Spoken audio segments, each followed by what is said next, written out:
Today we're going to be talking about Mehron's 3D gel, which is a gelatin-based special effects product that you can use to create fake wounds, scars, and your own custom prosthetics. 3D gel comes in 3 different colors. We have a flesh, clear, and blood red.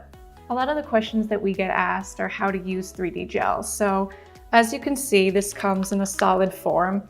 So it's really helpful to be doing this in your kitchen where you have access to a microwave or your stovetop. If you're going to be using a microwave, you can put the bottle of 3D gel in at 10-second intervals. What you want to be careful about is not overheating it because the bottle could melt because this is plastic. So what I recommend is to remove the cap. You can place this in at 10 seconds. If half of it is liquid and the other half is solid, you could put it in for another 5 seconds, but check it. Once everything is liquid, you can shake the bottle up and then begin to use it. If you're using the stovetop, you can boil a small pot of boiling water and place the bottle right inside of it. So I like to fill it up to the bottom of the cap here and just wait until everything's liquid. So I just heated this bottle up for about 10 seconds in the microwave with the cap off. So I just want to show you the consistency. You can see this is now really liquidy.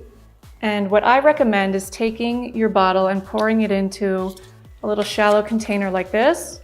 So you can let it cool off before applying to the skin, because right out of the microwave, this is probably going to be too hot and you don't want to scorch yourself.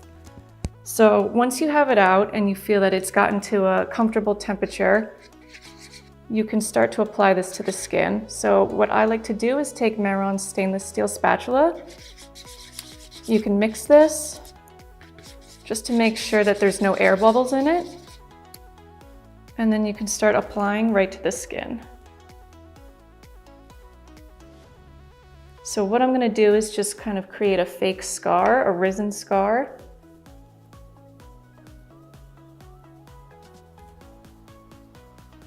And you can layer this on if you want it to be thicker, if you want it to be more risen. And this only takes a few seconds to dry.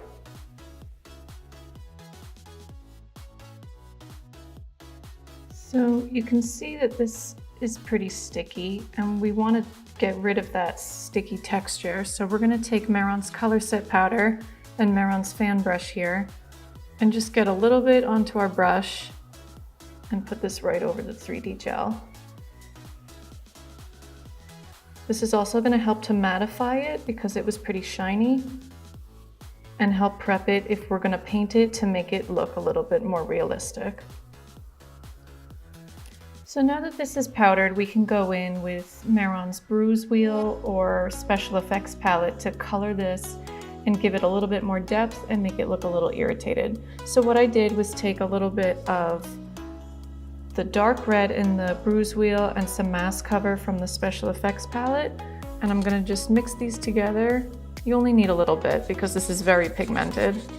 Just going to mix them together just to mute this shade of red a little bit because it's very strong.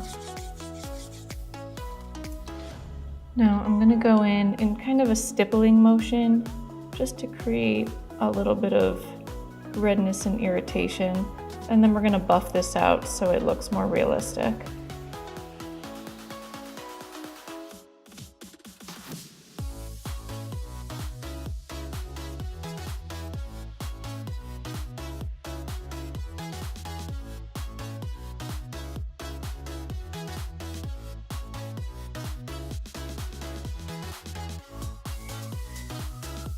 So this is the 8-ounce slab, and a lot of people don't know how to use this, so I'm going to show you.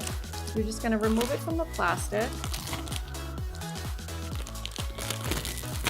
And you're going to want a pair of scissors handy because you're going to want to cut this into small slivers.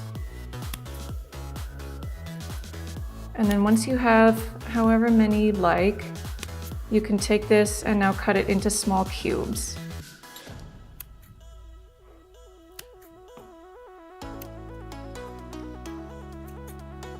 And what you're going to want to have handy is another microwavable safe bowl or a small container like this. You're going to place your cubes in, and then you can microwave this again for maybe 10 seconds, 15 seconds until this is liquefied. and you can stir it up with your stainless steel spatula, allow it to cool, and then you can start applying this to the skin. So this is what it's going to look like once heated in the microwave. And I'm just going to show you how to pour it into the mold so you can make your own prosthetics. So what you want to do is just pour this very evenly and slowly to let it fill into all of the holes of the mold. So when you're taking it out of the mold, you want to lift it evenly and very slowly. You want this to have set usually a few hours. If you have more time than that, it would be great if you could leave it overnight.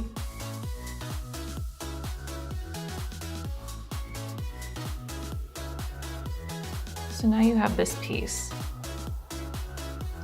Once you take this out of the mold, you're going to want to powder this down again because this is very sticky, and you want to be able to paint this. So you can paint this with any of Mehron's colors, whether it's Paradise, Mask Cover, Cream Blend.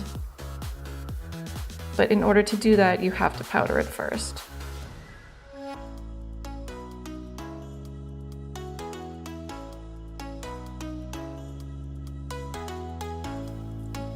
So there you have it. Now you made your own custom prosthetic.